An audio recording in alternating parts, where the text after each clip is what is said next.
Hey Bookaholics, and welcome back to another video. Today I am bringing you part 2 of my 2024 series.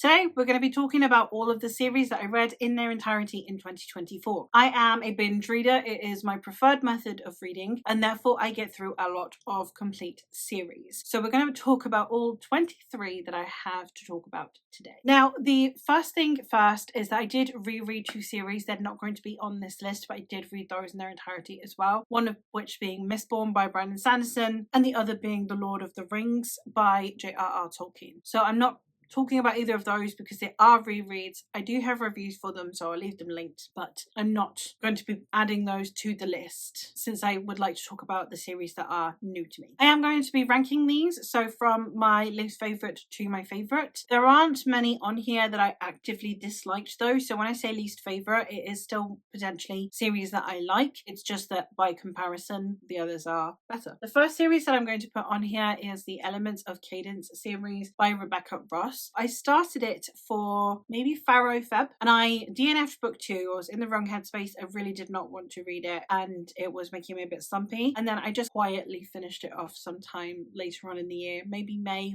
April, sometime, and it was fine. They're fine. They're both 3-star reads. Actually, I think book 2 on Corpa has 2.5. These are the story of a young woman who is about to take over the running of this island, and the spirits seem to be behaving strangely. So she needs a bard, but the only bard that she knows is someone that she fell out with a long time ago, but they'll have to set their differences aside so that they can work together to sort out these spirits, potentially second chance-ish romance. I thought it was okay. I liked the whimsy of it, but the writing style I thought should have had a bit more cadence to it, given the type of story that it is. I did want it to have more musicality. There was no sounds, so much about music, and there was no sounds in here. I didn't know what anything sounded like. There were also just some plot points in there that were just not really my preference. The next one along that I have is the Siege series by KJ Parker. This is a series of companion novels that are all to do with besieging somewhere, essentially. In the first one, we are following Orhan, who is a nobody, really, but it turns out that while the city's being besieged, he knows a good way to kind of protect the city, so he kind of ends up getting roped into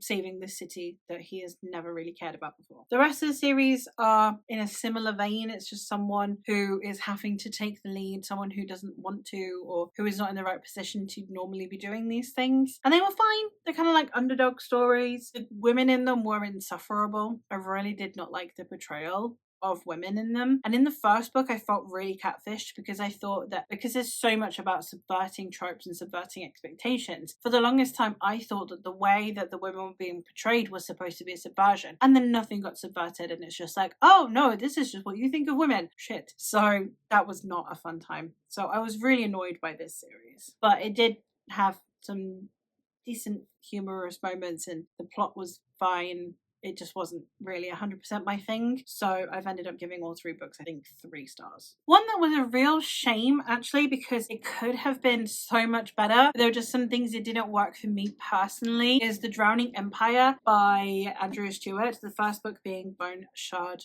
Daughter. This is one where I thought the first one was okay. It was a decent introduction. It was a decent debut. The second book went really hard and I really loved it. And then the third book fell apart a bit for me. And there's a trope in there that I hate. That wasn't the book's fault. That's me. I hate that trope. So, you know, it's just one of those things. And then there were just things about certain POVs that just really didn't work for me, sadly, in the third book in the series. So I ended up kind of feeling a bit about the ending. But in this story, we are following multiple perspectives. One in which the emperor is to select an heir, and his daughter, who has lost her memory, should be his heir, but she's going to have to prove herself to her father so that he will then entrust her with his bone shard magic. And we're also following a smuggler. We are following the daughter of the governor of one of the islands nearby and her lover. And we're also following this strange perspective from this faraway isle, and like just getting to know all of these characters and what their point is. The magic system in here was really cool. The The world building and descriptions were really cool. The characters really came to a head in book 2, and I really liked book 2. And if book 3 had been of the caliber of book 2, I would have liked this series a heck of a lot more. But like I said, just there were bits in book 3 that didn't quite work for me personally. One that has a somewhat opposite effect, where it started really badly but it did get substantially better, is the Lycanius trilogy by James Islington. This first book, The Shadow of What Was Lost, ended up barely scraping 3 stars for me. I really did not like it. There was really clunky dialogue. I did not like the way the intrigue was presented through the dialogue, and I did not really think that it had a hugely innovative plot. It was kind of like Fantasy 101. If you're a fan of Sanderson, I think you would have liked it because of the magic system, but there were just things in here that really weren't for me. But I decided to continue on with the series because the intrigue at the end made me curious enough to proceed, and I really liked the other 2 books. I gave those 4 stars. So it was one that started out poorly, but at least it did get better and did grip me. There were still the issues that I had with the series throughout, but not in a way that I found so cumbersome that it was unreadable. One that at the start of the year I really liked, and then the more I think about it, the more I'm like, oh, okay. And also it's one that is already fading from memory for me. So it was well written and I enjoyed my time reading it, but it's just okay now. Like, it's not one that I feel particularly passionately about, and that is The Echoes of the Fall series by Adrian Tchaikovsky. I do really want to read more by Adrian Tchaikovsky because I think his ideas are incredible. His writing style was really good. I'm not sure how I feel specifically about this plot. I really liked it because it has shifted fantasy, and that's normally almost exclusively reserved for paranormal romance nowadays, or horror. So I was excited that we had like some shifter epic fantasy, and I think I got a bit carried away with that. But I do think that there were certain things in here that the more I think about it, the more I'm like, oh, actually, while I did enjoy my time reading this series, it's not one that I think I feel very strongly about either way. This is the story of Manye, who is the daughter of the chief of the Wolf Clan and the queen of the Tiger Clan, and she is able to shift into both forms, which is very unique to her. And then we have basically her trying to stop her father from trying to take over all of the surrounding kingdoms and make himself king of all. There were so many things in here that were really interestingly done, and then there are just some things that are a bit questionable, and then there are definitely things that I just find I didn't connect with as strongly as I maybe would have liked to. The next one that I have on here is another one that I did really like when I read it. It's just not one that I feel very strongly about. It's just not one that I am hugely passionate about, but I'm like, yeah, I gotta reread that. That was amazing. And that is The Reindeer People by Megan Lindham. So Megan Lindham is a different pen name for Robin Hobb. This is a historical fantasy set in kind of like North America. We are following Tilu, who is kind of like this witch who lives on the outskirts of this clan, and she has a son, and the son captures the interest of the shaman of the village, and it's like this tussle between the mother and the shaman over the son and his budding powers, etc. It's very kind of like Inuit inspired, and there were so many things that I did like about it, and the mother-son relationship being as messy as it was, I thought was also really good, but it's just not one that I feel strongly about. The books are really short, so it's not one that I can't wait to get back to. It's not one that I think I'm going to think about that much, but it was a good time while I read it. One that was a great time. It was so much fun. It's not one that I feel strongly about, but that's not the point of the series. So this one's a weird one to be ranking anyway, because it's not a series that is an emotional series, which is normally what connects me to a series. It's one that's a fun series. But that is the Odyssey Earth trilogy by Rex Burke. I was sent the first book by the author, and I had a blast. It was so much fun, really campy, really over the top sci-fi, in which we have the typical people are asleep and they're going to go colonize a planet, and then someone wakes up and then he's got to put up with all these teenagers, and it was really funny, and I had a great time with it. It had a lot of absurdist moments, but in a good way, and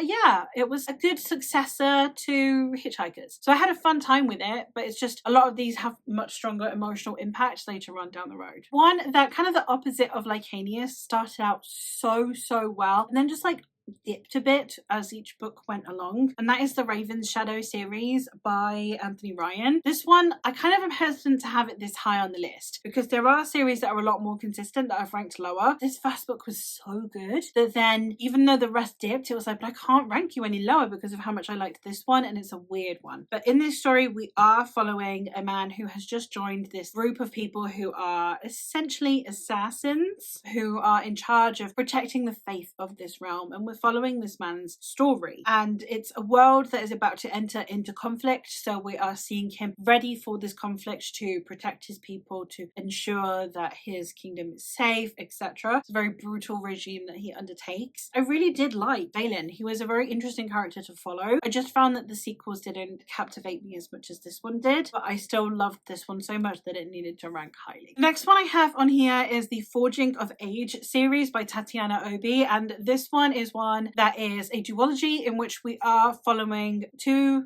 young women who are having to compete in these trials that their people have to undertake on a yearly basis. So they're about to enter their trials. It's a coming of age trial, and basically there are a limit to the amount of times you can do these trials before you get banished. Now we have one of the girls who is super competitive, wants to be the best. She wants to beat her father's record, and then we have this other girl who is the sister of someone who is their last chance to undertake these trials. So she wants to throw her trials so that she can help her brother, because obviously she can take them again. And they have to both be on the same sandship together. So they have very conflicting interests. Now, one of the things that I didn't like about this series is that at the beginning, you do have this girl being ambitious, almost shown as a bad thing. She can go again. There's no need for her to win, but it could be the end of it for this other girl's brother. So you're kind of pitched in a way that you should be rooting for one more than the other. But the thing is that there is nothing wrong with being ambitious. So I had issues with that. It does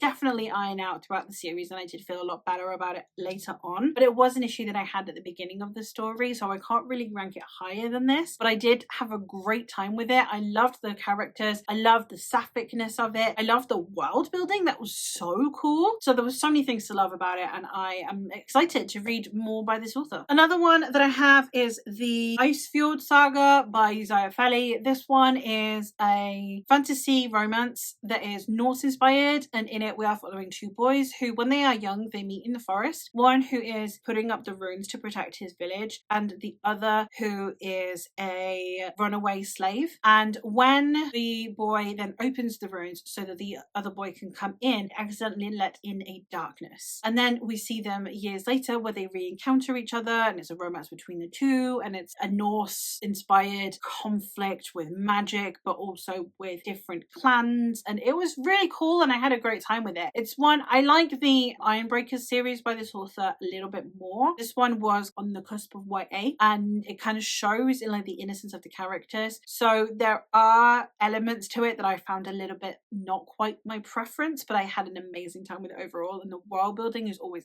absolutely top tier. The next one that I have is the Articles of Faith by David Ragg. This is one that did exactly what I wanted it to do. Everything that it says on the tin, this is exactly what I wanted. This one is epic fantasy duology that is also comedic. Comedy can be hit or miss for me, but the humor in here was done so well, and in it we are following Chell. Chell signed up to become a knight, and now he regrets it because now he's just in this really boring perpetual servitude to this dude. So when he is presented with the opportunity of being released from his oath, all he has to do is take this whiny prince back to his palace. He decides to take him up on the offer. However, we do then get him being pursued by others who would wish to harm the prince. So we follow this kind of epic race across this country to try and get this prince home. And when you've got assassins at your back, you need assassins at your side. So enter the Blackhawks. A fun time. A really just entertaining time. Everything I wanted it to be. Super glad that I read it. No complaints, really. Another series that I had a really good time with, loved the world building, think the characters were very interestingly crafted, is the Innisfail Cycle by L.M. Riviere. And this one is an epic fantasy that is self-published. Each of the books is super long, so I have this massive bind-up of all three. In this story, we are following a world that had been undertaking this huge conflict for hundreds of years between the High King and his immortal Side and the humans of the south known as the Sons of Mil. So when a peace is finally brokered, everyone hopes that that will be the end of the conflict. However, Ben Madden is a mercenary who was excommunicated after he committed a blasphemous, heinous act, and he now has a bounty on his head. So he lives by himself in the woods, and he expects that will be where he spends the rest of his days until a princess happens to show up on essentially his doorstep, and he decides to help her. So then we have this voyage in which we have Ben needing to protect this princess from being murdered, but it turns out that she could be the ruin of all. And it's a political epic fantasy. We also have journeying, we have lots of perspectives going on here. It is really quintessential epic fantasy, and it's also cold winter vibes, so perfect for this season. So if you're wanting to pick up some epic fantasy, I would recommend. Maybe not recommend picking up the binder, because I did not check the dimensions, and now this just takes up like a whole room in my house. At number 11, I have The Nevernight Chronicle by J. Kristoff. This is a series that is really conflicting for me, because on the one hand, I have really enjoyed my time reading this series. I really did sink into it so well. I loved the writing style. I thought it was really compulsively readable, and I enjoyed the tone of voice that was used and so much about how it was written. But I also had huge problems with some of the representation in here that do get ironed out as the series goes on. But obviously I had to push through the series for it to pay off, and I don't think misrepresentation should have a payoff. So I had really conflicting feelings about the series as a whole. So there was so much about it that I loved that I can't rank it low, but there were so many things that I had a problem with it that it can't make the top 10. So it went in the 11th spot. In this story, we are following Mia Corvair, who watches her father get executed and her mother condemned, and therefore swears revenge. So she joins the Red Church of Atreia, which is a school of assassins. Amongst her teachers, she now has con artists, thieves, and murderers who are going to train her up to exact this revenge she seeks. Dark fantasy, and it has a really interesting magic system, Roman inspired, well, I think Byzantine personally inspired world building, and I had a wonderful time and also a horrible time. Now getting into the top 10. At number 10, I have The Age of Dread by Stephen Arion. This series is a sequel series to The Age of Darkness, which may or may not be mentioned later. This one is a series in which magic has now begun to become a conflicting topic within this world. Some believe that magic is necessary. Some believe that those who wield magic are dangerous and therefore should be eradicated. And we are following this society of people who have reopened a school in which they can train people to use their magic without causing themselves or others harm. And we are following it as they are then having to recruit people, find people so that they don't get murdered by their families for having magic, and also how they tackle this ongoing conflict between those who believe that magic users deserve the right to live and those who do not.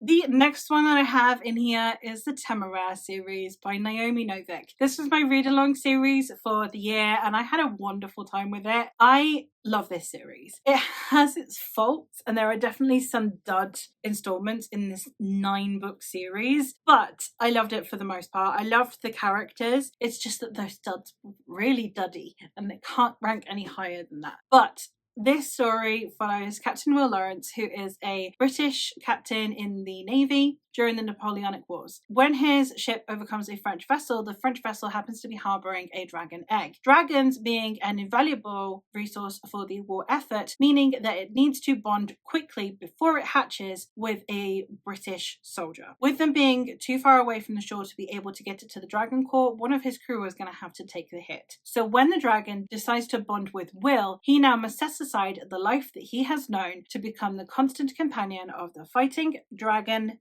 Temeraire. And we have the Napoleonic Wars, but with dragons. I love it so much. I love the bond between Will and Temeraire so much. I got so attached to these characters, and I loved, in a way, the episodic nature of the series. I love the conversations that we had. A lot of books that I've been reading lately around the Regency and Napoleonic eras are very much tackling things like colonialism, slavery, and global impact, which I thought was really, really good. That's no exception in here. And we tackle them all head on. We go all around the world so we can see different things that were happening during this time period instead of making it super Eurocentric, which I also thought was awesome. So for the most part, great time. The next series that I have on here is a romantasy series. Those have been ranking higher in recent years, which is lovely. But I have the Regency Fairy Tale series by Olivia Atwater on here, and this one is a romantasy Regency historical fantasy series, and they are all companion novels. In this first book, we are following Dora, who, when she was a child, got into a bit of a pickle with a fae who then tried to take her soul. However, he was interrupted and only managed to take half her soul. That, however, means that now Dora just doesn't feel her emotions the way she's supposed to. So that does mean that she is a bit of an embarrassment to her family. So when they decide to go to the debutante season for her cousin, that her aunt was to marry her off as quickly as possible so she doesn't have to deal with her anymore. Then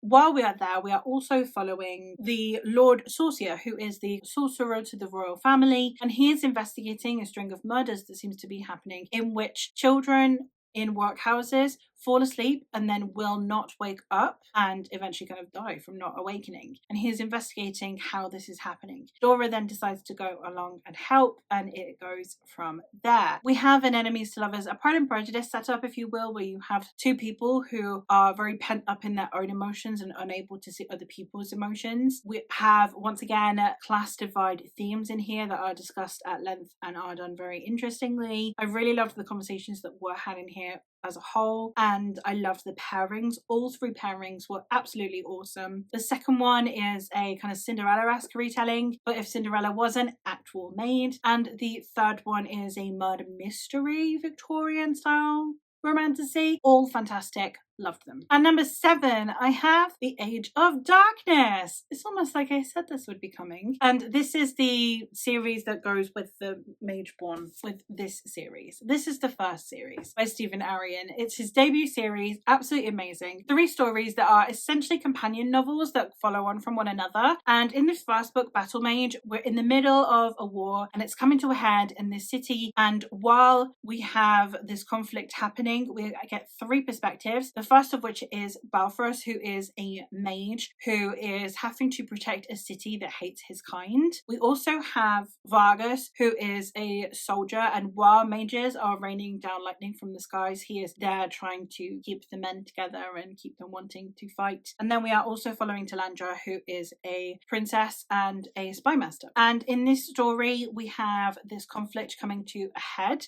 So it's the ending of where you'd normally have a traditional series because it's the conflict really coming to the forefront. The second one is a urban fantasy in which we have a murder mystery plot going on as well as a turf war going on. And then in the third one, we have what is basically fantasy horror in which we have the city that is being besieged by the undead. Fantastic series. Love the vibes of them all. Absolutely wonderful shift in tone each time while still all feeling like an interconnected series. Would highly recommend.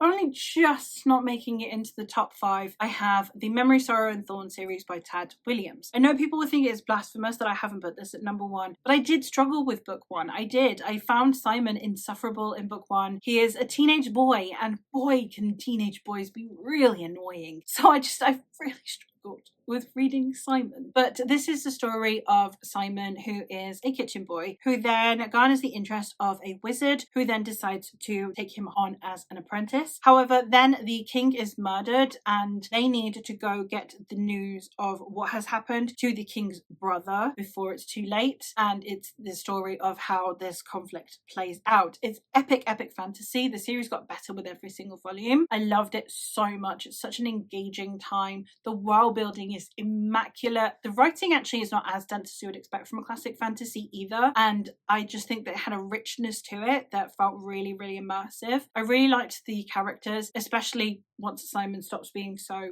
obnoxious. I did really enjoy the whole series. I understand why Simon is the way he is, but that didn't make the reading experience more enjoyable. Hence why it's not in the top 5. Coming in at number 5, when I read this, I could have sworn this would be my series of the year. So that says how good this year has been. But that is the Dreamblood duology by N.K. Jemisin. This series is amazing. In this series, we're in a city where people have dream magic. And basically, it means that they can send people off into the dream world. It's kind of like a euthanasia, but it can also be used for executions. It has discussions around things like euthanasia as well as executions and whether or not they are moral. And we are following a man who is one of the priests, one of the gatherers of dreams, and he is convicted of sending someone off into the nightmare realm. So he needs to try and clear his name and find out who is actually committing these atrocities. I love it so much. Fantastic duology. It gets more and more political as well as the series goes on. The characters are incredible, and I love N.K. Jemisin's writing style, so it felt like coming home. And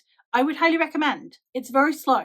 It's very, very slow moving, so it's not for everyone. But if you like Jemison, it's a great time. Right, 4 to go. Coming in at number 4, I have Dandelion Dynasty by Ken Liu. This is an epic fantasy that is a retelling of Chinese history, and in it we are following an empire that is on the brink of collapse and those who want to take advantage. We have an emperor who is dying and the son of a deposed duke and a conman wanting to work together to rejig this world. And the story goes on past there, where we see how each action has repercussions that flow through the generations. The first book does feel a little bit history textbook, but it's so worth it for the rest of the series because, oh my god, I did not expect from reading this one, there is no way I would have thought that this series would rank this high, but especially books 3 and 4, but like even book 2 were absolutely incredible, and I loved this series. I loved this world. Some of the characters and their choices and the way that they're developed and the way they change over the years and their values change and the way that different generations see different things that happened that you've witnessed, and it was so well done. Coming in at number 3, which again, if in the first half of this first book you would have told me this series would have been the 3rd ranked series on this list this year, I would have laughed at you because it took me so long to get into book 1 and then it was compulsively readable. I couldn't put it down and it's a new favourite series, and that is the Tide Child trilogy by R.J. Barker. In the first book there's so many neologisms, so much terminology going on that I was like, I am never ever going to get to grips with this. I'm never going to understand this series. So I kind of given up hope on getting into it, and then suddenly it just clicked, and then suddenly I cared about the characters, and then suddenly I was super invested in the plot, and then suddenly I couldn't put the book down, and then suddenly I was sobbing because everything was happening, and it grew on me. It stealth grew on me, and I loved it so much by the end of it, and I am so glad that I didn't stop when things got a bit intimidating in that first book, because oh my god, is this one of the best series I've read. In this series we are following Jorin, who is the captain of a black ship, which basically are kind of like ships that are for inmates and degenerates, and then sent to his ship is a very prolific captain who has been condemned. So she takes over the ship and takes charge of his ship that he's been like barely running, and then we have them trying to stop the continuation of a war. I'm not going to tell you more because you don't need to know more. Amazing. Talking of convoluted series that I definitely love more than is reasonable, Chorus of Dragons by Jen Lyons. I love this series. I love the characters. Loving these characters became an intrinsic part of my personality, I'm not gonna lie, because oh my god, I just love these characters so much. In this story we are following Kirin, and Kirin is potentially the heir to this very prolific family in this world. So when he is taken in by this new family, things start to go to shit essentially, and he has powers that he shouldn't have, and it's how the world comes to an end, or at least the world as they know it. This series just has so much happening, and I have no idea how to tell you everything that happens. But book 1 follows Kirin, book 2 mostly focuses on another character called Janelle, and then the last 3 books are kind of like a trilogy that combines the two. The telling of this story is amazing because you have loads of different timelines and different POVs on the same character's life, and I love it so much. And yes, the characters are some of the best I've ever read. But coming in at number 1, the series you are here to hear me talk about and gush about and tell you all to go read is the Of Blood and Bone trilogy by John Gwynne. If you had told me that something could beat A Chorus of Dragons, I wouldn't have believed you. But oh my god, the least hyped John Gwynne series is one of my all-time favourite series now. I love Faithful and Fallen. It's one of the best series out there. This is better for me. It suits me better. In this series, we're 100 years after the events of the Faithful and the Fallen, and the world has changed. We're following multiple perspectives, one of them being Drem, who is a young man who lives out in the middle of nowhere with just his father, and he has no idea why. And then we are following the perspective of Riv, who is a young woman who is training to become a warrior in this elite group of warriors, like her mother and her grandmother. We are following Bleda and Jin, who are 2 heirs to conflicting clans. Their parents went to war with each other, and then these angel-like beings who have taken charge of this realm intervened, and as penance for this conflict took their children and have decided to raise them together so that they might then overlook their conflicts. We are also following a young woman named Frida who is writhing against the status quo of this world. I'm not going to say more than that because it can kind of spoil the end of The Faithful and Fallen to know where you left off,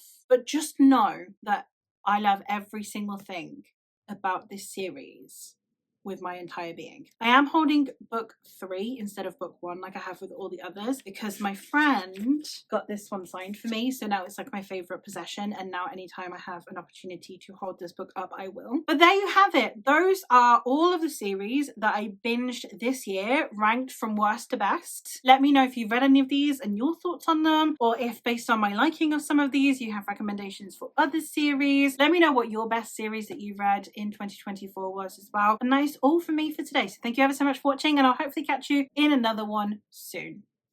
Bye.